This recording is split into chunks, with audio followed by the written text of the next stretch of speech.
أعوذ بالله من الشيطان الرجيم. بسم الله الرحمن الرحيم.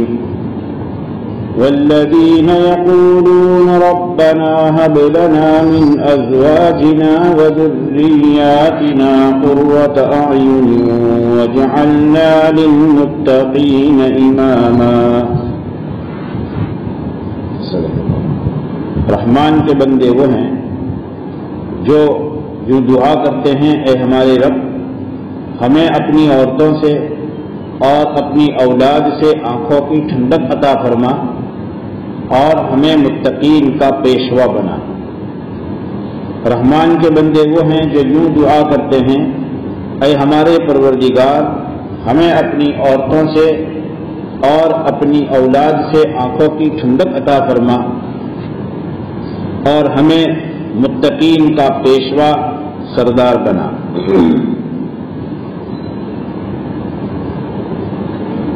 رحمان کے بندوں کی صفات میں ایک صفت یہ جہاں اللہ تبارک و تعالی نے اس آیت میں بیان فرمائی وہ یہ ہے کہ دعا کرتے رہتے ہیں اپنی بیویوں کے لیے اور اپنی اولاد کے لیے، اور دعا میں اللہ سے یہ کہتے ہیں کہ ہمیں ان سے آنکھوں کی ٹھنڈک عطا فرما، اور دوسری دعا یہ کرتے ہیں کہ متقین کا، پرہیزگاروں کا سردار بنا. حضرت حسن بصری رحمۃ اللہ علیہ فرماتے ہیں کہ ایک آدمی کا اپنی اولاد، اپنے بھائی بہن، اپنے بیوی، اپنے رشتہ دار یہ سب اس کی بات مانیں، یہ آنکھ کی ٹھنڈک کا ایک سامان ہے.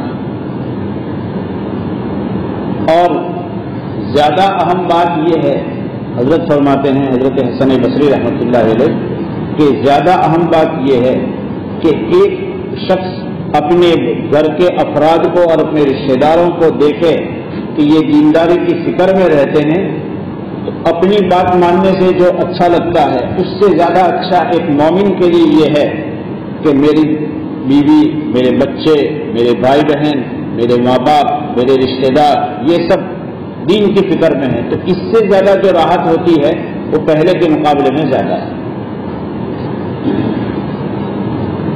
اس دعا میں بہت اہم بات کی طرف اشارہ ہے. پہلی بات تو یہ ہے کہ ہمیں فکر کرنے کے ساتھ ساتھ، محنت کرنے کے ساتھ ساتھ اپنی بیویوں کے لیے، اپنے بچوں کے لیے، اپنے خاندان کے لوگوں کے لیے دعاؤں کا اہتمام کرنا چاہیے.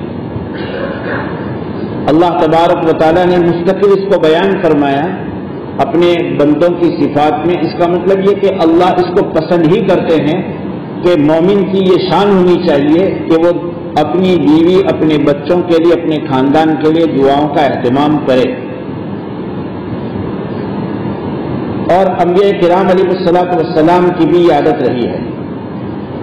چنانچہ حضرت ابراہیم خلیل اللہ علیہ الصلوۃ والسلام کے متعلق قرآن نقل کرتا ہے جب وہ بیت اللہ کی تعمیر فرما رہے تھے اور اللہ کے گھر کو اللہ کے حکم سے بنا رہے تھے، اللہ تبارک و تعالیٰ نے پہلے پارے میں اس کو نقل فرمائے ہیں. اس بنانے کے درمیان میں، اس تعمیر کے درمیان میں حضرت ابراہیم علیہ الصلوۃ والسلام ربنا واجعلنا مسلمین لک ومن ذریتنا امۃ مسلمۃ لک وارنا مناسکنا کہہ کر اللہ نے ان کی دعا نقل فرمائی کہ ایک طرف ہاتھوں سے کام چل رہا ہے بیت اللہ کی تعمیر کا، ہاتھ پیر لگے ہوئے ہیں، تو اسی حال میں زبان اس بات پر لگی ہوئی ہے کہ اللہ مجھ کو اور میرے بیٹے کو، باپ بیٹے دونوں لگے ہوئے ہیں، اپنا فرما بردار بنا اور ہم سے ایک امت ایسی بنا جو آپ کی فرما بردار رہے. اس وقت حضرت ابراہیم علیہ السلام کی نسل میں حضرت نبی علیہ السلام آئے نہیں، ہزاروں سال بعد، لیکن آپ دعا کر رہے ہیں. حضرت ابراہیم علیہ السلام ایک اپنے بیٹے اسماعیل اور اپنے سے چلنے والی ایک فرما بردار نسل کو مانگتے ہیں ذریت کو مانگتے ہیں اور یہ مانگتے ہیں کہ میری نسل میں ایک ایسا نبی بھیج جو یہ کام کرے. معلوم ہوا کہ ایسا نہیں کہ جو میرے سامنے میری اولاد نظر آئے اس کی نہیں، قیامت تک آنے والی ہماری جو ذریت اور ہماری نسل ہے اس کی دعا کرنی چاہیے. ایک تابعی حضرت مقداد بن الاسود رضی اللہ تعالیٰ عنہ ایک مجلس میں بیٹھے ہوئے تھے اور ایک تابعی ان کے سامنے سے گزر رہے تھے، آئے اور کہا کس قدر مبارک ہے وہ آنکھیں، یعنی حضرت مقداد بن الاسود کی طرف اشارہ کرتے ہوئے کہ کس قدر ہے یہ مبارک آنکھیں جنہوں نے اپنی آنکھوں سے ہمارے نبی علیہ الصلوۃ والسلام کو دیکھا ہے. اور واقعی میں بڑی مبارک بات ہے یہ تو. اور اللہ تبارک و تعالیٰ نے عبداللہ بن مسعود رضی اللہ عنہ فرماتے ہیں کہ جتنی ارواح پیدا کرنی تھی سب کو پیدا کرنے کے بعد ان میں جو سب سے اچھے تھے ان کو نبیوں کے لیے پسند کیا اور ان میں جو سب سے اچھے تھے ان کو محمد عربی صلی اللہ علیہ وسلم بنایا. پھر ان انبیاء کے بعد جتنے نفوس تھے ان میں جو پسندیدہ تھے اور اچھے تھے ان کو اللہ تبارک تعالیٰ نے اپنے نبی آخر الزماں حضرت محمد عربی صلی اللہ علیہ وسلم کی صحبت کے لیے پسند کیا، یعنی صحابہ بنایا. انبیاء کے بعد تمام انسانوں میں سب سے افضل اگر کوئی ہیں تو وہ صحابہ ہیں، اور صحابہ میں بھی افضل علی ترتیب الخلافت، 4 خلیفہ جو بنے یہ اسی ترتیب سے افضل. تو سب سے چنندہ لوگ تھے نبیوں کے بعد، رسولوں کے بعد انسانوں میں سب سے پسندیدہ لوگ تھے وہ جماعت تھی صحابہ کی، اللہ کی نظر میں پسندیدہ اور منتخب جماعت. اس لیے وہ تابعی کہہ رہے ہیں کہ مبارک ہیں جن آنکھوں نے اللہ کے رسول علیہ الصلوۃ والسلام کو دیکھا. کاش کہ ہم بھی اس زمانے میں ہوتے تو ہم بھی اپنے نبی علیہ الصلوۃ والسلام کی زیارت کرتے اور آپ حضرات نے جیسے نبی علیہ الصلوۃ والسلام کے ساتھ دیا اور ان کے لیے قربانی دی ہم بھی قربانی دیں. تو حضرت مقداد بن الاسود رضی اللہ تعالیٰ عنہ کو ناراضگی ہوئی. کسی نے پوچھا حضرت انہوں نے تو کون سی ایسی بری بات کہی؟ کہا کہ نہیں، صرف نبی کو دیکھ لینا بات کافی نہیں ہے. اس زمانے میں ایسے بھی لوگ تھے کہ جنہوں نے نبی کو دیکھا اور اللہ تبارک تعالیٰ ان کو ان کے اونٹے منہ جہنم میں پھینک چکا اور پھینکنے والا ہے. تم اللہ کی اس نعمت پر بھی تو قدر کرو کہ تم کو ان پیٹوں سے پیدا کیا، ان ماؤں سے تم کو جنم دیا کہ تمہارے لیے یہ آزمائش اور مصیبت آئی ہی نہیں اور تمہیں ایمان والے گھر میں ہی پیدا کیا. یہ بھی تو اللہ کی نعمت ہے، اس کو یاد کرو. پھر فرمایا کہ سنو جتنے نبی آئے ہیں ان تمام نبیوں میں سب سے کڑے حالات میں سب سے نازک اور مشکل حالات کا ماحول تھا. اس ماحول میں اللہ نے اپنے حبیب صلی اللہ علیہ وسلم کو رسول بنا کر بھیجا جن کے یہاں بت سے بڑھ کر کوئی مذہب ہی نہیں تھا اور مختصر سی زندگی تھی اور اس زندگی میں اللہ تبارک تعالیٰ نے پورے عالم کی ذمہ داری دی. اس لیے آپ علیہ السلام بھی فرماتے ہیں وَلَقَدْ أُوذِيتُ فِي سَبِيلِ اللَّهِ مَا لَمْ يُؤْذَ أَحَدٌ، مجھے اللہ کے راستے میں وہ تکلیف دی گئی ہے کسی کو نہیں دی گئی. آپ علیہ الصلوۃ والسلام کے موجودگی میں حضرت مقداد بن الاسود فرماتے ہیں کہ ایسا ہوا کہ جس کے دل میں اللہ تبارک و تعالیٰ نے اسلام اور ایمان اور نبی کا ساتھ دینے کو کھولا اور اطمینان اس کو ہوا، اس نے اسلام قبول کیا. ایسا بھی ہوا کہ بیٹا مسلمان ہے اور باپ مسلمان نہیں. باپ مسلمان ہے، بیٹا اسلام پر نہیں.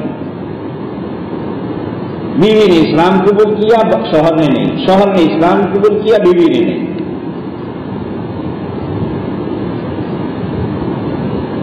اور پھر ان صحابہ کو یہ ڈر ستا رہا تھا کہ ہماری موجودگی میں ہم کو اللہ تبارک و تعالیٰ نے ایمان کی توفیق دی اور ہمارے خاندان کے یہ لوگ ایمان کے بغیر ہیں اور یہ اگر اسی حال میں مر گئے اور ہم اسی طرح مر گئے تو کل قیامت کے میدان میں ہمیشہ ہمیشہ کے لیے ان کے لیے جہنم کا فیصلہ ہوگا.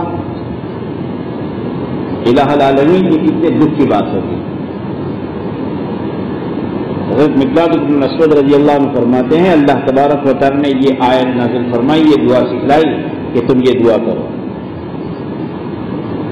اس لیے واقع میں یہ آنکھوں کی ٹھنڈک اپنی اولاد سے اور اپنی بیویوں سے مانگی جا رہی ہے، اس میں دنیا کے اسباب نہیں مانگے جا رہے. اصل دل کا سکون اللہ تبارک و تعالیٰ نے رکھا ہی اس بات میں ہے کہ ہمارے آس پاس کے لوگ اور ہمارے گھر کے لوگ یہ سب کے سب متقی اور پرہیزگار رہیں، دیندار رہیں. ایک آدمی کو دنیا کا مال دولت بہت کچھ مل جائے، لیکن اس کے گھر میں دینداری نہیں ہے. مال ہے، کھانے پینے کی کوئی پریشانی نہیں، دنیاوی اعتبار سے راحت کے سارے اسباب موجود ہیں، لیکن اولاد دیندار نہیں ہے. اس آدمی کو اس گھر میں سکون نہیں ملے گا. سکون کے اسباب ضرور ہے، راحت پانے کے اسباب ضرور ہے، لیکن ان اسباب کے باوجود جب وہ خود دیندار ہے، اس کی اولاد دیندار نہیں ہے، ان کو سکون نہیں ملے گا. اللہ تبارک و تعالی نے اصل سکون جو رکھا ہے وہ دین میں رکھا ہے. اس لیے کہ ہم لوگ دو چیزوں کا مجموعہ ہے. انسان جو ہے یہ دو چیزوں سے بنا ہے. ایک اس کا بدن ہے جو اللہ تبارک و تعالیٰ نے دنیا کی چیزوں سے تیار کیا ہے. زمین سے اللہ تبارک و تعالیٰ نے حضرت آدم علیہ السلام کو زمین کا سارا مال اور ساری چیزیں جو تھی اس کو اللہ نے جمع کیا، اور پھر آدم علیہ السلام کا جسم بنا. اور ہم سب کے دنیا میں وجود میں آنے کے لیے یہ دنیا کی غذائیں ہیں. اس سے ماں باپ کو اللہ تبارک و تعالیٰ یہ مادہ دیتے ہیں، پھر وہ بچہ بنتا ہے، پھر دنیا کی خوراک اس کے پلنے بڑھنے کا ذریعہ بنتی ہے. یہ جسم ہے جو دنیا سے بنا ہے. اور انسان صرف جسم کا نام نہیں ہے، بلکہ اس کے اندر ایک اصل چیز اور ہے، روح. قل الروح من امر ربی، روح اللہ کے امر سے ہے. اس کی زیادہ سمجھداری لوگوں کے پاس نہیں ہے. وما اوتیتم من العلم الا قلیلا، تمہیں کم سمجھداری دی ہے، اس کو زیادہ سمجھ نہیں سکتے ہو. دو چیزوں کے مجموعے کا نام ہے، اور اس میں روح اصل ہے، اور یہ جسم اس کے لیے سواری کے درجے میں ہے، اور روح سوار ہے. اس لیے جب اللہ تبارک اپنے امر کو کھینچ لیتے ہیں تو اکلوتا بیٹا ہے، بڑا پیارا بیٹا ہے، ماں باپ ہیں اور ان سے بیٹے کو بڑی محبت تھی، لیکن جب اب روح نکل گئی تو وہ بھی خود کہے گا کہ بھائی اب انتظام کرو. اب وہ اپنے گھر میں نہیں رکھے گا. وہ سمجھتے ہیں کہ اصل چیز جا چکی ہے. تو جسم جو ہے ہم سب کا وہ ایک سواری کے درجے میں ہے، اور اس سواری پر جو سوار ہوتا ہے وہ اصل ہوتا ہے. ایک آدمی کے گھر پر مہمان آئے اور مہمان کی تو فکر نہ کرے، اور پھر جیسے آیا مہمان کو دیکھے تو جا کر کے ان کی سواری جو ہے ان کی گاڑی اس کا کچرا صاف کرنے لگے، اس کے ٹائر صاف کرنے لگے، اس کی سیٹ اور اس کا بیلٹ تیار کرنے لگے، اور اس مہمان کو پوچھے ہی نہیں. تو لوگ بھی حیران ہو جائیں گے کہ بڑا تعجب والا آدمی ہے. اصل وہ سوار ہے، اور سواری یہ سیکنڈ نمبر کی چیز ہے، دوسرے نمبر کی چیز ہے. اصل ہماری روح ہے، اور یہ بدن جو ہے وہ اس کے لیے سواری کے قائم مقام ہے. اس بدن کے لیے اللہ تبارک و تعالی نے غذا رکھی ہے، تو اس روح کے لیے بھی اللہ نے غذا رکھی ہے. جسم چونکہ زمین سے بنا ہے، اس کی غذا اللہ نے زمین میں رکھی ہے، اور روح اللہ تبارک و تعالیٰ کے امر سے آئی ہے، تو اس کی غذا بھی اللہ کی طرف سے ہے، روحانی چیز ہے.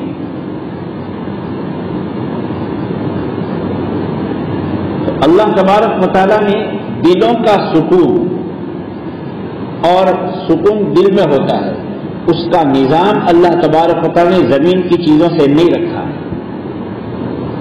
ایسا بہت ہوا ہے اور زیادہ تر نبی اسی حال میں رہے ہیں کہ ان کے پاس مال دولت زیادہ نہیں تھی.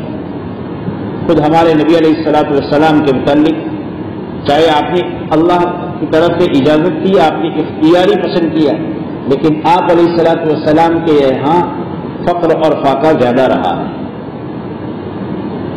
روایت میں ہے کہ نبی علیہ الصلوۃ والسلام کبھی فجر کی نماز کے بعد صبح صادق پر ہوتی، فجر کی نماز ادا ہوتی اور پھر آپ علیہ الصلوۃ والسلام ازواج کے یہاں پہنچتے اور پوچھتے کہ گھر میں کچھ ہے؟ ہاں ہے. تو آپ علیہ الصلوۃ والسلام تناول فرماتے، کھانا کھا لیتے. اور اگر کچھ بھی نہیں ہے تو آپ علیہ الصلوۃ والسلام فرماتے انی اذا لصائم، تب تو میرا روزہ. وہ مشقت اور وہ مجاہدہ اور وہ فقر اور فاقہ جو نبی علیہ الصلوۃ والسلام نے جھیلا ہے، اس کا نقشہ ہمارے لیے سوچنا بھی مشکل ہے.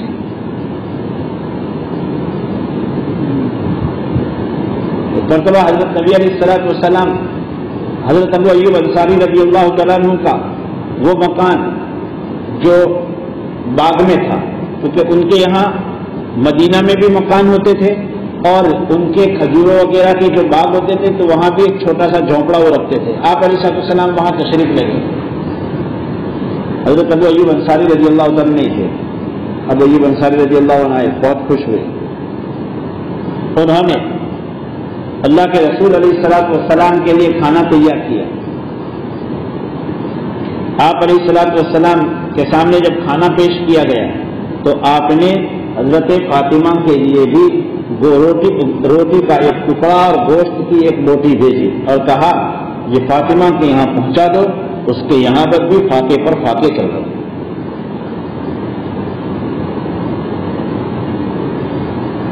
لیکن ان لوگوں کے یہاں حضرت نبی علیہ الصلوۃ والسلام اور صحابہ کے یہاں گھروں میں جو سکون تھا، دنیا نے وہ سکون کبھی دیکھا نہیں. کیونکہ سکون کا تعلق روح کے ساتھ ہے، دل کے ساتھ ہے، اور اس کا سکون اللہ تبارک و تعالیٰ نے الا بذکر اللہ تطمئن القلوب، سنو اللہ کے حکموں پر چلنے میں اور اللہ کے نام کے لینے میں اللہ نے دلوں کا سکون رکھا ہے. ان اسباب میں نہیں، ان اسباب سے ایک آدمی ایسا ہے کہ اس کے پاس مکان نہیں ہے اور آسمان کی دھوپ گر رہی ہے اور وہ باہر سویا ہوا ہے، ایک وہ آدمی ہے، اور ایک وہ آدمی ہے جو گھر میں سویا ہے، ایک وہ ہے جو اے سی میں سویا ہے. اس جسم کو، ظاہری جسم کو، وہ آدمی جو گھر میں سویا ہے اور اے سی میں سویا ہے اس کو اچھا لگے گا بنسبت اس آدمی کے جو آسمان سے گرتی دھوپ میں، کھلی دھوپ میں سویا ہے. لیکن دل کا تعلق الگ ہے. دل کی غذا اللہ تبارک و تعالیٰ نے اور دل کی راحت اللہ تبارک و تعالیٰ نے ان دنیا کے سامانوں میں نہیں رکھی ہے، بلکہ اس کا تعلق اللہ تبارک و تعالیٰ نے تقویٰ، پرہیزگاری، احکام خداوندی پر رکھا ہے. ایک آدمی وہ ہے کہ جس کو دنیا کے اسباب ملے ہیں لیکن اولاد میں وہ اللہ کی فرما برداری نہیں پا رہا ہے، اولاد نافرمان ہے، اللہ کے احکام کی بجاوری نہیں کر رہی ہے، تو اس کو دنیا کے اسباب ملے ہیں لیکن سکون نہیں ہے. یہاں یہ بتایا جا رہا ہے کہ اللہ ہمیں اپنی بیویوں سے اور ہماری ذریت یعنی ہماری نسل سے دلوں کا سکون عطا فرما، آنکھوں کی ٹھنڈک عطا فرما. اور یہ آنکھوں کی ٹھنڈک حاصل کرنے کے لیے ایسا نہیں ہے کہ صرف آدمی دعا کرتا رہے ہو جائے. صحیح ہے، دعا کرنا ہی چاہیے، اور جو اللہ کرتے ہیں وہ بندے سے نہیں ہوتا. لیکن ایک آدمی اپنے لیے روزی کی برکت کی دعا کرتا ہے تو کیا برکت ہی کرتا ہے کہ اس کے بعد پھر کوئی نہ کوئی حلال روزگار کی تلاش میں رہتا ہے اور ہاتھ پیر مارتا ہے؟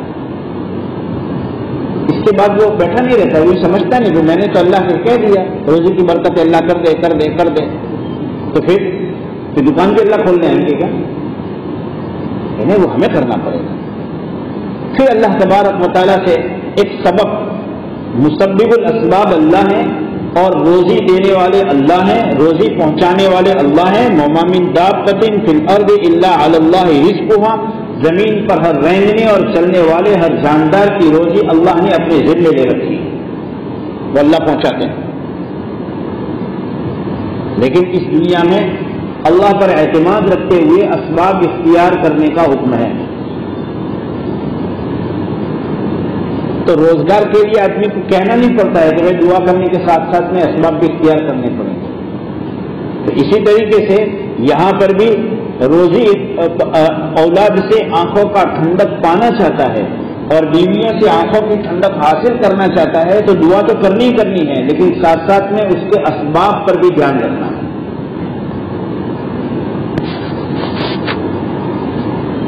اور اسباب کی شروعات ہوتی ہے رشتہ کے پسند کرنے سے. حضرت عمر فاروق رضی اللہ عنہ کی خدمت میں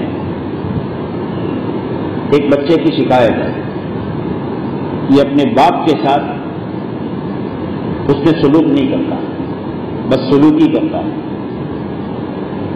حضرت عمر فاروق رضی اللہ تعالیٰ عنہ نے باپ نے شکایت کی تو بیٹے کو بھی بتایا کہ کیا بات ہے، پہلے تو آمنے سامنے پوچھنا پڑے گا. تو اس نے بیٹے نے حضرت عمر فاروق رضی اللہ تعالیٰ عنہ کے پوچھنے پر عرض کیا، حضرت پہلے آپ میرے والد سے پوچھیے انہوں نے میرے کیا حقوق ادا کیے. پہلے باپ کے ذمے ہیں اپنی اولاد کے حقوق ادا کریں، پہلے ماں کے ذمے ہیں اپنی اولاد کے حقوق ادا کریں. اور ان حقوق کی شروعات جو ہوتی ہے وہ رشتہ کے پسند سے. اب پوچھیے کہ میرے والد نے مجھے اس دنیا میں اللہ کے امر سے میں آیا ہوں، لیکن سبب اللہ نے میرے باپ کو بنایا ہے. مجھے جس پیٹ سے دنیا میں آنا ہے میرے باپ نے کیسی عورت کو پسند کیا ہے؟ ایک بدکار عورت کو پسند کیا، اور آج مجھ سے امید رکھتے ہیں بڑی بڑی. میرا پہلا حق انہوں نے یہ ضائع کیا کہ انہوں نے نیک بیوی پسند نہیں کی. ان کی نیک بیوی وہ میری ماں بننے والی تھی، ان کی یہ ذمہ داری تھی کہ رشتہ اچھا پسند کرے.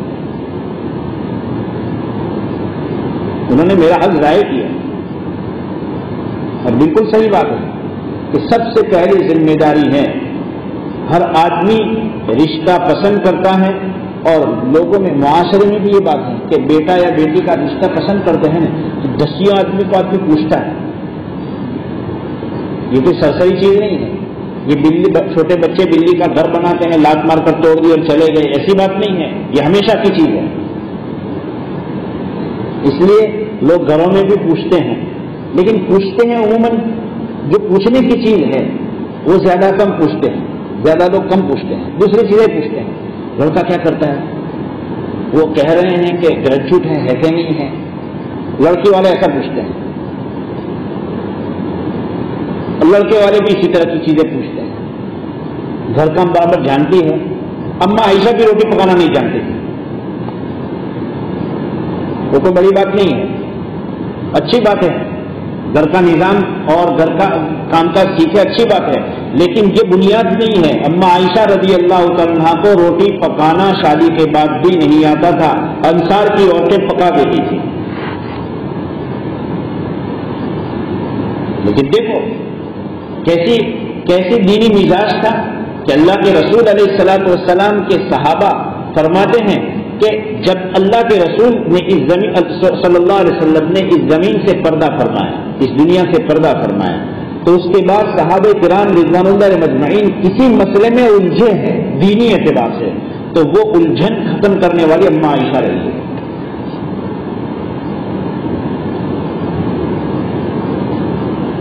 فقیہہ صحابیہ، دین کا مزاج سمجھنے والی صحابیہ. اصل چیز جو ہے وہ تحقیق کرنی ہے رشتے میں. پہلے اس دعا کا سبب جو ہے، جو اختیار کرنے کا ہمیں حکم ہے، لوگ تحقیق کرتے ہیں، لیکن اللہ کے رسول علیہ الصلوۃ والسلام بھی اس کے متعلق لوگوں کو رہبری فرما رہے ہیں کہ کیا تحقیق کرنی چاہیے. لوگ بہت کچھ دیکھتے ہیں کہ گھرانہ کیسا ہے، مالی حالت کیسی ہے ان کی، ذرا کھاتے پیتے لوگ ہے کہ نہیں ہے، یہ سب ہوتا ہے. جو بالکل لاسٹ کی چیز ہے اس کو فرسٹ ہم رکھ دیتے ہیں. اللہ کے رسول علیہ السلام فرماتے تنکح المرأة لأربع، لمالها ولجمالها ولحسبها ولدينها فاظفر بذات الدین. عورت کا رشتہ پسند کیا جاتا ہے 4 چیزوں کو پیش نظر رکھ کر. کیسی مالدار ہے؟ لمالها، کیسی خوبصورت عورت ہے. پہلے ہی لڑکا لڑکی کو دیکھنے جائے اور لڑکے کے گھر والے لڑکی کے گھر جا کر کے دیکھے، اس سے پہلے سب معلوم کرتے ہیں کہ برابر دیکھنے میں برابر ہے کہ نہیں. پہلا کی سوال ہوتا ہے. حالانکہ پہلا کیا ہونا چاہیے؟ پہلے دینداری ہونی چاہیے. اس کے ساتھ ساتھ میں دینداری کے ساتھ ساتھ میں وہ اللہ تبارک تعالیٰ نے اس کو خوبصورتی دی ہے، اچھی بات ہے. تو ایسی صورت میں یہ خوبصورتی دین پر جماؤ کا ذریعہ بنے گی. اگر دینداری نہیں ہے اور خوبصورتی ہے تو کسی فتنے کا شکار ہو جائے گا. اور یہ خوبصورتی تو اللہ حفاظت فرمائے، ایک ایکسیڈنٹ ہو جائے، چہرے پر چوٹ لگ جائے اور زور کی لگ جائے، کیا ہوگا؟ دوسرے دن سے چہرے کا آکار ہی بدل جائے گا. چہرے پر 10 ٹانکے آ جائے، اس کے گال پر، اس کی پیشانی پر، کیا ہوگا؟ جتنا اچھا دکھتا تھا اتنے گدا دکھے گا. یہ بنیاد نہیں ہے.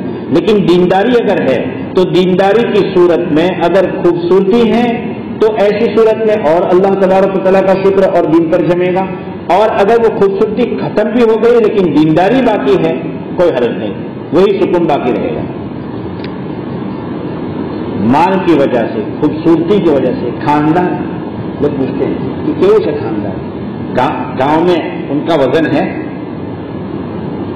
ارے بھائی گاؤں میں تو کبھی کسی آدمی کا وزن ہوتا ہی نہیں ہے، لیکن دیندار بہت ہوتا ہے. لوگ اس کو بڑا نہیں سمجھتے لیکن اللہ کی نظر میں بڑا ہے. ایک مرتبہ اللہ کے رسول علیہ السلام تشریف فرما تھے، ایک صاحب آدمی سے گزرے، ایک صاحب سامنے سے گزرے. آپ نے پوچھا کیسا آدمی؟ تو لوگوں نے کہا ایسا آدمی ہے کسی کی سفارش کرے تو لوگ قبول کر لیں، کہیں رشتہ بھیجے لوگ قبول کر لیں، ایسا اور ایسا ہے. تو آپ ایسا خاموش رہے. دوسرا ایک آدمی گزرا، آپ نے پوچھا کیسا ہے؟ کہا کہ اگر کسی کی سفارش کرے تو لوگ جان نہ دیں، کہیں رشتہ بھیجے تو لوگ توجہ نہ دیں. آپ علیہ السلام نے فرمایا پہلے آدمی سے اگر کوئی دنیا بھر جائے تو بھی کچھ فرق نہیں پڑتا ہے.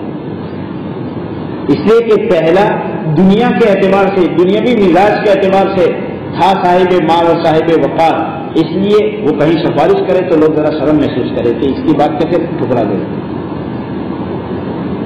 رشتہ کہیں بھیجے اپنی بچوں کا تو لوگ قبول کر لیں. دینداری نہیں تھی. آپ علیہ السلام نے دوسرے کے متعلق فرمایا کہ دوسرا جو تھا معاشرے میں اس کا لوگ بڑا نہیں سمجھتے. حضرت بلال کو کہاں لوگ بڑا سمجھتے تھے رضی اللہ عنہ، لیکن اللہ کے رسول علیہ السلام نے فرمایا بلال تمہاری پیروں کی آہٹ، چپل کی آہٹ میں جنت میں سن رہا ہوں، بتاؤ کیا عمل ہے؟ سمعت خفا علیک فی الجنہ اور کما قال النبی صلی اللہ علیہ وسلم. دنیا والوں میں تو قدر نہیں ہے لیکن اللہ کے دربار میں ان کی قدر ہے کہ نبی علیہ السلام یہ فرما رہے ہیں کہ میں جنت میں داخل ہو رہا ہوں تو تمہارے پیروں کی آہٹ اور چپل کی چپ چپ آواز سن رہا ہوں. کیا بات ہے رسول اللہ؟ میرے پاس تو کچھ ایسی کوئی خاص بات نہیں کوئی بات ہوتی. کہا یا رسول اللہ اور کچھ نہیں، بس ایک عادت ہے میری، جب میری وضو ٹوٹتی ہے وضو کرتا ہوں فوراً میں پہلے 2 رکعت تحیۃ الوضو کی پڑھ لیتا ہوں. آپ نے فرمایا یہ ہے. تو دنیا میں تو قدر نہیں تھی لوگوں کی لیکن اللہ کی نظر میں تھی، اللہ کے رسول صلی اللہ علیہ وسلم کی نظر میں تھی، حضرت عمر فاروق رضی اللہ عنہ کی نظر میں تھی. یوں فرمایا کرتے تھے حضرت عمر رضی اللہ تعالیٰ عنہ، اعتق سیدنا، ہمارے سردار حضرت ابو بکر نے جو لفظ حضرت ابو بکر کو دیے احترام کے کلمات، ہمارے سردار نے ہمارے سردار یعنی حضرت بلال کو آزاد کیا.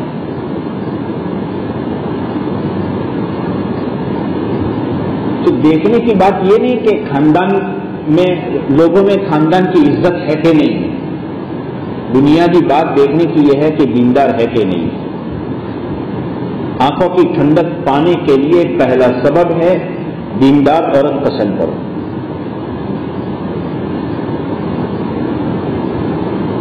عورت میں اگر دینداری نہیں ہوگی، باہر سے اندر آدمی باہر سے مطمئن آیا تھا اچھا کچھ کام کر کے گھر میں آئے گا اور سنانا شروع کرے گی کہ باہر کا سارا سکون گھر میں آ کر ختم. حالانکہ عورت کی خوبی یہ ہے کہ اللہ کے رسول علیہ السلام فرماتے ہیں اذا نظر الیہا سرتھا، جب عورت کی نیک عورت، اللہ کے رسول علیہ السلام فرماتے ہیں الدنیا کلھا متاع، یہ دنیا اور دنیا میں جتنی چیزیں ہیں یہ سب چیزیں اپنی فائدہ اٹھانے کے سامان ہیں. وخیر متاع الدنیا المرأۃ الصالحہ، اور بہترین چیز جو ہے وہ نیک عورت ہے. وہ خوش قسمت ہے شخص جس کو نیک بیوی مل گئی.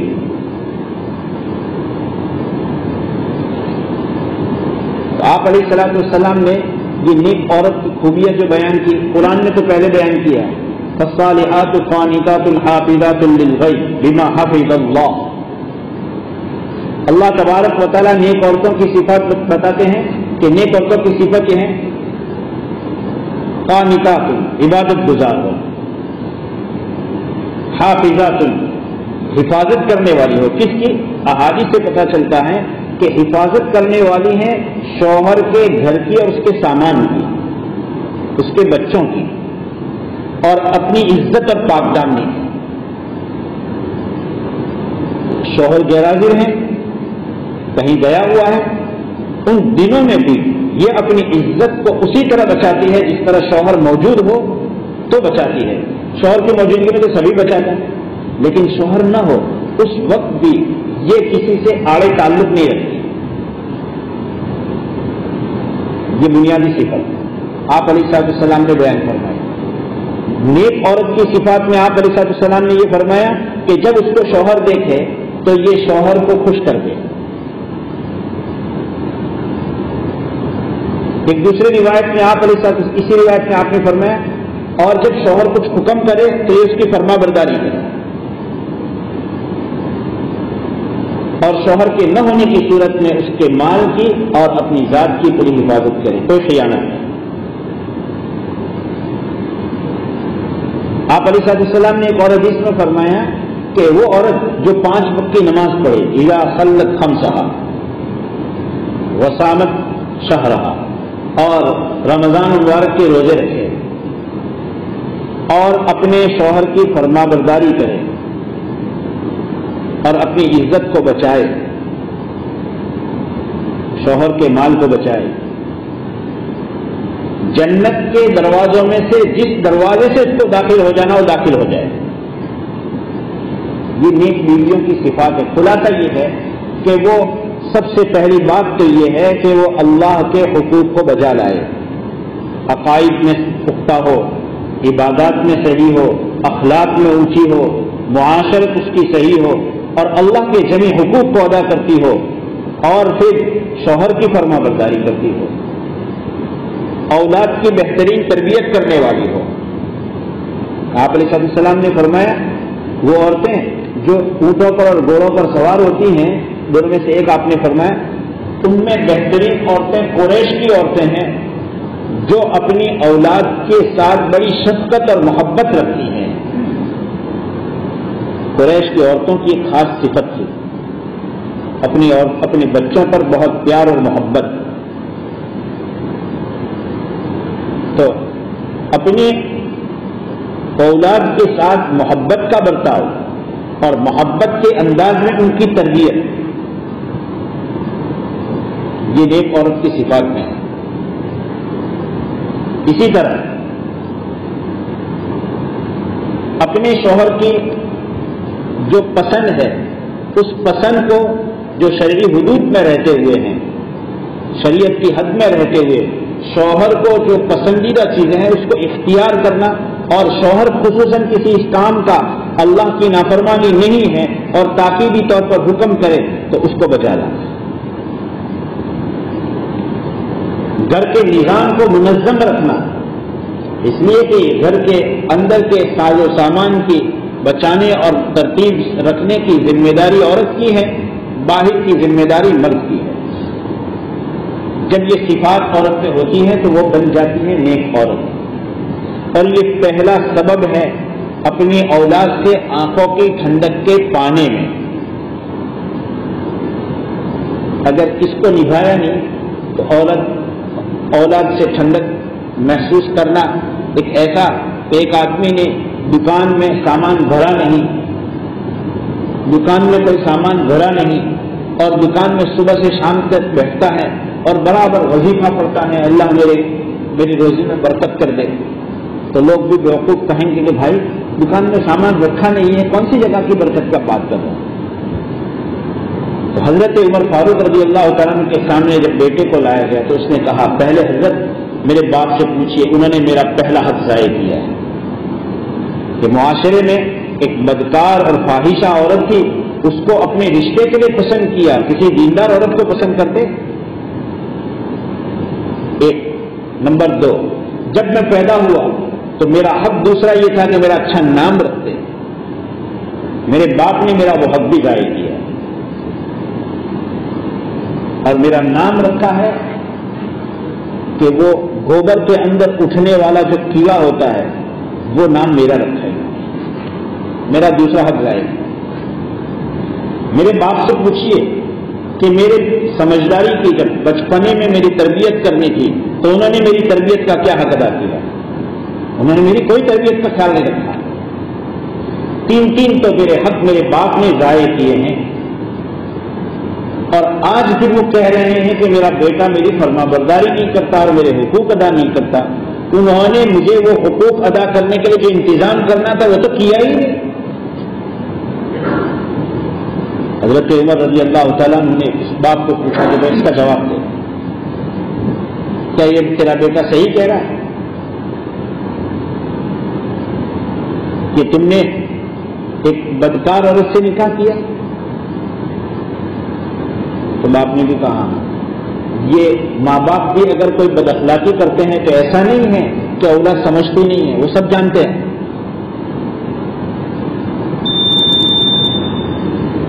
کبھی کہہ نہ پائے وہ الگ بات ہے۔ اس لیے سب سے پہلے اولاد سے ٹھنڈک حاصل کرنے کے لیے اور آنکھوں کی ٹھنڈک پانے کے لیے اور اولاد سے پہلے بیوی سے آنکھوں کی ٹھنڈک کی دعا کی جا رہی ہے، اس کو حاصل کرنے کے لیے بنیادی ذمہ داری پہلے نیک رشتے کو پسند کرنا ہے۔ اور جیسے نیک رشتہ ایسا نہیں کہ صرف عورت کے، ایسے عورت والوں کی، لڑکی والوں کی ذمہ داری ہے کہ جس لڑکے کو پسند کریں وہ پورا دیندار ہو، اچھا آدمی ہو۔ آپ علیہ السلام نے مردوں کے بھی حقوق بیان فرمائے، خیرکم لأہلہ وانا خیر لأہلی، تم میں سب سے اچھا آدمی وہ ہے جو اپنے گھر والوں کے لیے اچھا ہو اور میں اپنے گھر والوں کے لیے سب سے اچھا ہوں۔ اور بالکل صحیح بات ہے، نبی علیہ السلام کی طرح دنیا میں اور آپ کے مقابلے میں کوئی اچھا ہو نہیں سکتا ہے، سب سے اچھے معیار پر آپ ہی ہیں۔ تو جیسے عورت دیندار پسند کرنی ہے تو عورت کو بھی چاہیے کہ اپنے شوہر کی دینداری کو پہلے جانے، جس لڑکے سے رشتہ آیا ہے وہ دیندار ہے کہ نہیں وہ جانے پہلے۔ اور اس کے لیے بنیادی چیز پہلے ماں باپ کی دینداری ضروری ہے۔ اگر ماں باپ جو آج گھر میں بہو لانے کی یا وہ ماں باپ جو آج کوئی داماد بنانے کی فکر میں ہے، وہ کب دین کو پہلے بنیاد بنائیں گے؟ جب وہ پہلے خود دیندار ہوں گے۔ اگر وہ خود دیندار نہیں ہے تو ایسی صورت میں وہ اولاد کے لیے دیندار رشتے کی فکر نہیں کر سکتے۔ اور یہ بات طے ہے کہ جو اولاد دیندار ہوگی ماں باپ کے بڑھاپے میں وہی خدمت گزار ہوگی۔ یہ تو ہو سکتا ہے کہ اولاد جو ہیں وہ دنیاوی اعتبار سے ذرا تندرست ہو اور وہ مالی اعتبار سے ماں باپ کے وہ جیسے بھوکے زندگی گزارے، ماں باپ کو بھی اسی حال میں گزارنا پڑے، لیکن اتنی بات طے ہے کہ جو اولاد دیندار ہوگی وہ بڑھاپے میں ماں باپ کو ستائے گی نہیں۔ اور اصل ضرورت ماں باپ کی جو ہے کہ دنیا کے ہر رشتے جو ہیں، دنیا میں ہر انسان یہ محتاج ہے۔ شروع میں بچے ماں باپ کے محتاج، تو بڑھاپے میں ماں باپ بچوں کے محتاج۔ یہ اللہ تبارک و تعالیٰ کا نظام ہے، سب کو ایک دوسرے کی ضرورت رہتی ہے۔ اس لیے آپ علیہ السلام نے فرمایا عفو تعفو نساؤکم، خود پاک دامن رہو، تمہاری عورتیں پاک دامن رہے گی۔ بروا آباءکم تبرکم ابناؤکم، اور کما قال علیہ الصلوۃ والسلام، اپنے ماں باپ کے ساتھ اچھا سلوک کرو، تمہاری اولاد تمہارے ساتھ اچھا سلوک کرے گی، جیسی کرنی ویسی کرنی، یہ تو نظام ہے ہی۔ اور مشہور قصہ حضرت تھانوی رحمۃ اللہ نے لکھا ہے کہ ایک باپ جو ہے، ایک بیٹا جو ہے، وہ اپنے باپ کو گھر سے کھینچ کر لے جا رہا تھا گھسیٹ کر۔ تو پہلے زمانے میں تو لوگ جانور رکھتے تھے، گھر کے باہر اپنا آنگن ہو، وہاں کھوٹا لگا ہوا ہو جہاں جانور باندھے، تو باپ کا بدن کا کپڑا اس کھوٹے میں پھنس گیا، الجھ گیا، آگے کھینچا نہیں جا رہا تھا۔ تو وہ اس حال میں باپ کہہ رہا ہے بیٹا بیٹا بس آگے مت لے جانا، میں بھی ابا کو یہاں تک کھینچ کر لایا، تو آگے لے جائے گا تو تیری اولاد اور آگے لے جائے گی، یہ طے ہے۔ ماں باپ کی خدمت کریں گے تو کل جب ہم بوڑھے بنیں گے تو ماں باپ ہماری اولاد خدمت کرے گی۔ اور دنیا میں لوگ دیکھتے ہیں ایسے واقعات، دنیا میں لوگ دیکھتے ہیں کہ جن بچوں نے اپنے ماں باپ کی خدمت کی تھی تو وہ جب بوڑھا بنے گا تو اس کے پاس میں پوری خدمت کے لیے ٹیم رہتے ہیں، اور ورنہ کوئی نہیں آتا۔ اس لیے پہلی بنیادی بات یہ ہے کہ سکون دین کا چاہتے ہیں، اور گھروں میں سکون اگر ہم مانگتے ہیں تو پہلے خود ہم دیندار بنیں، دیندار عورت کو پسند کریں، اور پھر دیندار بچوں کے لیے دیندار جوڑے پسند کریں، مال کو اولیت اور پہلا درجہ نہ دیں بلکہ اولاد کے لیے نیک رشتہ پسند کریں، اور اس نیک رشتہ پسند کرنے کے لیے اولاد کو بھی دیندار بنانا پڑے گا، ورنہ وہ ماں باپ دیکھیں گے مشرق میں اور اولاد دیکھے گی مغرب میں، سیٹنگ ہی نہیں ہوگا، بچہ کہیں اور پسند کرتا ہوگا، وہ ماڈرن اور مغربی کلچر، اور ماں باپ چاہتے ہوں گے مدینہ والا کلچر۔ اب یہ دونوں کی میل ہی نہیں بیٹھے گا، کیوں کہ ماں باپ نے اپنی اولاد کی ذمہ داری نبھائی، اور پھر بڑھاپے میں کیا کہتے ہیں کہ کوئی تعویذ دے دے، کہ کیا ہوگا کہ بچہ فرما ہو جائے۔ تعویذ کا پرزہ کیا ہے؟ ٹریکٹر کا ٹائر باندھو گے تو بھی نہیں مانے گا، ٹریکٹر کا بڑا ٹائر بڑا کتنا بڑا آتا ہے، تعویذ کا پرچہ تو اتنا ہوتا ہے، تو تعویذ کا پرچہ تم بچے کے تکیے میں اور گلے میں لٹکا دو گے، وہ اثر کرنے کی بات تو چھوڑ دو، ٹریکٹر کا ٹائر باندھو گے تو بھی نہیں مانے گا، کیوں کہ تم نے اس کو دیندار بنانے کی فکر، مولوی بنانے کی بات نہیں کرتا۔ حضرت مولانا عمر صاحب رحمۃ اللہ علیہ بھی فرمایا کرتے تھے کہ دیکھو مولوی بننا فرض نہیں، گریجویٹ بننا حرام نہیں، ایماندار اور دیندار رہنا ہر مسلمان پر فرض ہے۔ اگر اولاد کو دیندار بنا دیا ہے تو بڑھاپے میں اطمینان رکھو، مہینہ رہو بستر پر، سال رہو، 2 سال رہو، تمہاری اولاد تمہاری خدمت کرتی رہے گی، کیوں؟ اس لیے کہ تم نے اپنی ذمہ داری نبھائی ہے، اب وہ کرے گی۔ اس لیے پہلا سبب یہ ہے کہ رشتہ، آنکھوں کی ٹھنڈک پانے کے لیے رشتہ کو صحیح جگہ ڈھونڈ کر کے، معلوم کر کے دیندار رشتہ پسند کرنا چاہیے، کیونکہ اللہ کے رسول علیہ السلام نے بھی نشانیاں بیان کرنے کیا کہا، اذا نظر الیہا سرتھا، جب وہ اپنی بیوی کو دیکھے تو بیوی اس کو خوش کرے، اور نیک بیوی وہ ہوتی ہے کہ باہر کا تھکا ماندہ شوہر جب گھر پہنچے تو اس کا برتاؤ دیکھ کر کے باہر کے غم کا آدھا غم تو وہ بیوی کے بلانے سے اور اس کے سامنے پانی لے کر آنے سے اور اچھی طریقے سے اکرام سے بٹھانے سے اس کا آدھا غصہ اور آدھی تکلیف تو اور آدھا غم تو وہیں ختم ہو جائے۔ اور یہ ایسا نہیں کہ دنیا کی بات ہے، اللہ کے رسول علیہ الصلوۃ والسلام پہلی وحی اتری ہے، آپ علیہ الصلوۃ والسلام دل پر اس ذمہ داری کا بوجھ محسوس فرما رہے ہیں، اور اس بوجھ کی وجہ سے آپ یوں سمجھ رہے ہیں انی خشیت علی نفسی، مجھے اپنی ذات پر ڈر لگ رہا ہے۔ کہاں گئے ہیں؟ سب سے پہلے گھر گئے ہیں اور اماں خدیجہ رضی اللہ تعالیٰ عنہا کے سامنے جا کر اس پریشانی کا اظہار کیا۔ اللہ کے رسول باہر سے پریشان آ رہے ہیں اور اماں خدیجہ رضی اللہ تعالیٰ عنہا انہیں تسلی دے رہی ہیں، کلا لا یخزیک اللہ ابدا، ہرگز نہیں نبی جی، اللہ آپ کو رسوا نہیں کرے گا۔ ابھی ایمان نہیں لائی، ایمان کی دعوت بھی نہیں ملی، لیکن نبی کی صحبت کے لیے اللہ نے جس عورت کو پسند کیا ہے، جس دیندار عورت کو، آپ علیہ الصلوۃ والسلام کو وہ تسلی دے رہی ہے، لا یخزیک اللہ ابدا۔ اس لیے کہا گیا ہے کہ دنیا کی عورتوں میں عقل مند ترین عورتوں میں حضرت خدیجہ بھی ہیں کہ وہ صفات بیان کیے ہیں جو اللہ کے رسول علیہ الصلوۃ والسلام کے، کہ جن صفات پر چلنے سے دنیا ذلیل نہیں ہو سکتی ہے، وہ اس کی تائید بعد میں اللہ کے رسول صلی اللہ علیہ وسلم نے بیان کی، لیکن حضرت خدیجہ اپنے شوہر کو ناپ رہی ہے۔ نبوت ملنے اللہ کے رسول صلی اللہ علیہ وسلم نے 25 سال پر شادی کی، 40 سال پر نبوت ملی ہے، تو یہ درمیان میں جو 15 سال کا عرصہ گزر رہا ہے، اس میں اماں خدیجہ نے اپنے نبی اور اپنے شوہر کو دیکھا ہے، ان کے عادات کو جانچا ہے کہ لا یخزیک اللہ ہوگا، آپ کو اللہ ذلیل نہیں کرے گا، آپ کو اللہ رسوا نہیں کرے گا، آپ کے اندر صفات ہیں۔ گھر کی عورت اگر شوہر کے صفات بیان کر دیں، یہ اعلیٰ سرٹیفکیٹ، کسی بزرگ کی خلافت کی آدمی کو اتنی زیادہ ضرورت نہیں جتنی گھر سے مل جائے۔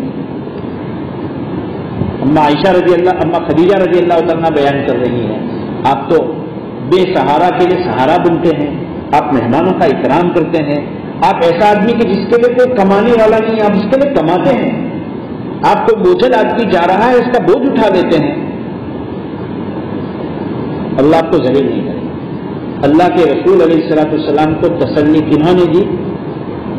حضرت اماں خدیجہ رضی اللہ تعالی عنہا نے دی، اور جن کلمات سے تسلی میں شروع کیا تھا، کل عربی کا لفظ ہے، بالکل نہیں، ایسا نہیں ہوگا، آپ گھبرائیے نہیں۔ 5 آیتیں سورہ اقرا کی اتری ہے، 6ٹھی آیت جب اتر رہی ہے تو اللہ نے اسی لفظ کو پسند کیا جو سیدتنا حضرت خدیجۃ الکبریٰ رضی اللہ عنہ کی زبان سے پہلا نکلا تھا، اسی کو اللہ نے پسند فرمایا ہے، کلا ان الانسان لیطغی۔ 6ٹھی آیت شروع ہو رہی ہے تو وہی لفظ اللہ کو بھی وہ اتنا پسند ہے، اس لیے ایسی عورتوں کو پسند کرنا چاہیے۔ آپ کہیں گے کہ تم نے تو بہت لمبی فہرست سنا دی، ایسی لاؤ ویسی لاؤ اپنے بچوں کے لیے، ہاں تو اس کی ماں کو دیکھو، وہ ماں کیسی ہے، وہ ماں اگر کسی طرح کی ہے جو دین کو مقدم رکھتی ہے تو اس کی اولاد بھی ایسی ہی ہوگی انشاءاللہ۔ اس کے باپ کو دیکھو کہ اس کے باپ کو دین کی کیسی فکر ہے، اور پھر اس کے بعد میں اس لڑکی کو، جس لڑکی کو لانا ہے، اس لڑکی کے متعلق جانکاری محسوس کرو، معلوم کرو کہ اس کو نماز کی کیسی فکر ہے، اس کو دین سے کیسی محبت ہے، اس کو تو کوئی جانچتا ہی نہیں۔ اللہ تبارک تعالیٰ نے اس کی توفیق عطا فرمائے، تو یہ انشاءاللہ سمجھو۔ یا الرحمن یا اکرم الاکرمین یا رحیم المساکین یا ذو القوة المتین الہ واحد لا الہ الا هو الرحمن الرحیم الف لام اللہ لا الہ الا هو الحی القیوم وعنت الوجود الحی القیوم اللهم صل علی محمد النبی الأمی وعلى آلہ وسلم تسلیما ربنا ظلمنا انفسنا وان لم تغفر لنا وترحمنا لنكونن من الخاسرین اللهم اشرح صدورنا للإسلام اللهم حبب إلينا الإيمان وزينه في قلوبنا وكره إلينا الكفر والفسوق والعصيان واجعلنا من الراشدين رب اجعلني مقيم الصلاة ومن ذريتي ربنا وتقبل دعاء ربنا اغفر لي ولوالدي وللمؤمنين يوم يقوم الحساب رب ارحمهما كما ربياني صغيرا ربنا هب لنا من أزواجنا وذرياتنا قرة أعين واجعلنا للمتقين إماما ربنا اصرف عنا عذاب جهنم إن عذابها كان غراما إنها ساءت مستقرا ومقاما ربنا هب لنا من أزواجنا وذرياتنا قرة أعين واجعلنا للمتقين إماما الہ العالمین ہماری اور ہمارے ماں باپ کی مغفرت فرما دیجیے۔ الہ العالمین تمام مومن مردوں کی اور مومن عورتوں کی مغفرت فرما دیجیے۔ الہ العالمین ہمیں اور ہماری ذریت کو اور ہماری نسل کو نماز کا پابند بنا دیجیے۔ الہ العالمین ہمارے ماں باپ پر رحم فرما دیجیے جیسا انہوں نے ہمیں بچپن میں پالا ہے۔ الہ العالمین جہنم کی آگ کو ہم سے دور کر دیجیے، ہم سے پھیر دیجیے، ہمیں اس سے بچا لیجیے۔ یقیناً یہ جہنم بہت بری لوٹنے کی جگہ ہے، بہت بری ٹھہرنے کی جگہ ہے، اور یہ جہنم کا عذاب بڑا چمٹنے والا ہے۔ آپ ہماری اور تمام مسلمانوں کی پوری پوری حفاظت فرما دیجیے۔ الہ العالمین ہمیں ہماری بیویوں سے اور ہماری اولاد سے آنکھوں کی ٹھنڈک عطا فرما دیجیے، اور ہمیں متقین کی جماعت کا سردار بنا دیجیے۔ الہ العالمین ہمیں توفیق عطا فرما دیجیے کہ ہم آپ کی ان نعمتوں کی قدر کریں جو آپ نے ہم پر اور ہمارے ماں باپ پر کی ہیں، اور ہمیں اپنے نیک بندوں میں شامل فرما دیجیے۔ الہ العالمین ہمیں توفیق عطا فرما دیجیے کہ ہم قدر کریں ان نعمتوں کی جو آپ نے ہم پر اور ہمارے ماں باپ پر کی ہیں، اور ہمارے خاطر ہماری اولاد کو نیک اور صالح بنا دیجیے۔ الہ العالمین آپ کی طرف سے ہمیں ہدایت ملنے کے بعد گمراہی سے ہماری پوری پوری حفاظت فرما دیجیے۔ الہ العالمین ہم آپ سے دنیا کی حسنہ اور دنیا کی بھلائی اور آخرت کی بھلائی مانگتے ہیں، اور ہمیں جہنم کے عذاب سے بچا لیجیے، عذاب قبر سے بچا لیجیے۔ مولا کریم اعمال نامہ بائیں ہاتھ میں اور پیٹھ کے پیچھے ملنے سے بچا لیجیے۔ الہ العالمین کو صراط پر ہمیں بجلی کی طرف بار کرا دیجیے۔ مولا کریم ہم آپ سے آپ کی خوشنودی اور آپ کی جنت کا سوال کرتے ہیں۔ الہ العالمین ہم آپ سے آپ کے جہنم اور آپ کے غضب کی سے پناہ طلب کرتے ہیں، ہمیں پناہ نصیب فرما دیجیے۔ الہ العالمین ہم آپ سے جنت اور جنت کے قریب لے جانے والے ہر قول و عمل کا سوال کرتے ہیں، ہمیں اس کی توفیق عطا فرما دیجیے۔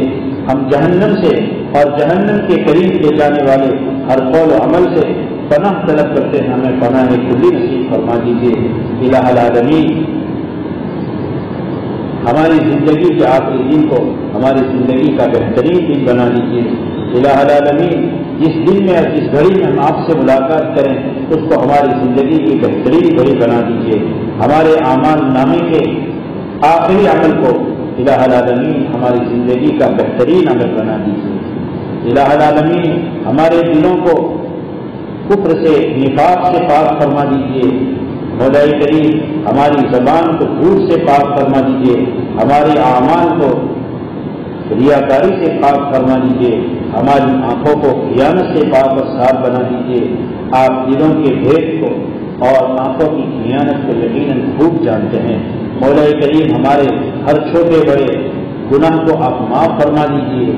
یا ذا الجلال والاکرام، یا ذا الجلال والاکرام، یا ذا الجلال والاکرام ہم سب کو معاف فرما دیجیے، ہم سب پر رحم فرما دیجیے، ہم سب کو اپنے دین پر استقامت نصیب فرما دیجیے۔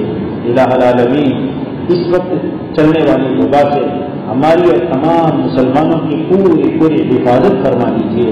الہ العالمین اپنی مخلوق کو چھٹکارا نصیب فرما دیجیے، اپنے بندوں کو چھٹکارا نصیب فرما دیجیے۔ مولا کریم ہم آپ کی سلطانی اور آپ کی بادشاہی کا مقابلہ نہیں کر سکتے۔ مولا کریم ہم اپنی تمام تر صلاحیتوں اور طاقتوں کے باوجود آپ کے امر کے سامنے اور آپ کی سلطانی اور بادشاہی کے سامنے عاجز اور بے بس ہیں۔ مولا کریم اس عذاب کو ہم سے دور فرما دیجیے، مولا کریم اس وبا کو ہم سے دور فرما دیجیے، چھٹکارا نصیب فرما دیجیے۔ مولا کریم جتنے تیرے بندے ان بیماریوں میں پریشان ہیں، مولا کریم ان کو چھٹکارا نصیب فرما دیجیے، شفا عطا فرما دیجیے، عافیت اور صحت اور قوت اور طاقت عطا فرما دیجیے۔ تیرے جو بندے ان بیماریوں میں ایمان کے ساتھ آپ کے دربار میں آ چکے ہیں، مولا کریم ان تمام کی پوری پوری مغفرت فرما دیجیے۔ مولا کریم انہیں کروٹ کروٹ چین اور سکون نصیب فرما دیجیے۔ مولا کریم ان کی قبر کو جنت کا باغ بنا دیجیے۔ مولا کریم پسمان جوان کو صبر جمیل عطا فرما دیجیے۔ مولا کریم جو بیوائیں ہو چکی ہیں، جو بچے یتیم ہو چکے ہیں، مولا کریم جن کے پاس دنیا کے اسباب نہیں ہیں، مولا کریم ان تمام کے لیے خزانے غیب سے ان کے کفالت کا انتظام فرما دیجیے۔ مولا کریم ان کا انتظام فرما دیجیے، ان کا انتظام فرما دیجیے۔